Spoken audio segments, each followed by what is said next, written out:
Though the heart rate can be easily checked using the stethoscope or by checking the pulse rate most of the times, in some situations you may need the help of an ECG strip. Pulse rate may be lower than the heart rate when the rhythm is irregular and fast, as in an abnormal rhythm originating from the upper chambers of the heart known as atrial fibrillation. When there is a fast heart rhythm, especially in small babies, it may be too fast to count it from the pulse or using the stethoscope. Normal heartbeat itself is 140 per minute in newborn babies. An abnormal heart rate may be much higher than 200 per minute, which is difficult to check manually. In an intensive care setting, when the cardiac monitor has been connected, it will automatically display the heart rate from the ECG. Most modern computerized ECG machines will also print the heart rate along with the ECG tracing. But it will be nice to know how to calculate heart rate from the ECG, as errors can occur in machine calculation. This occurs when some waves are too tall that it may be counted as an additional heartbeat by the machine. Sometimes when the waves are too small, some may not be counted by the machine and it will display a low heart rate. Similarly, while counting the pulse manually, some pulses may be weak in an irregular rhythm and not felt. This will lead to a falsely low heart rate being recorded. Usual ECG recording is done at a paper speed of 25 mm per second. The speed will be printed at the bottom of the tracing in most cases. If it has been recorded at 50 mm per second or more, the calculation will have to be modified accordingly.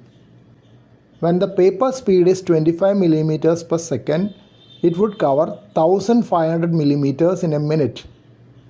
The interval between two beats is measured by looking at the number of millimeters in the graph paper between two beats. If the interval is 10 mm, the heart rate will be 150 per minute. 1500 divided by 10 is equal to 150. While checking the rate from the ECG, we can also find out the rate at which the upper chambers or the atria are beating and the rate at which the lower chambers or ventricles are beating. Normally, both chambers contract at the same rate in a sequential manner, with upper chambers followed by lower chambers after a short delay. But in some conditions like complete heart block, electrical block, when the electrical signals from the upper chambers are not conducted to the lower chambers, upper chambers work at a speed higher than that of the lower chambers. This can be seen in the ECG as a greater number of P waves representing the upper chambers than the number of QRS complexes representing the lower chambers.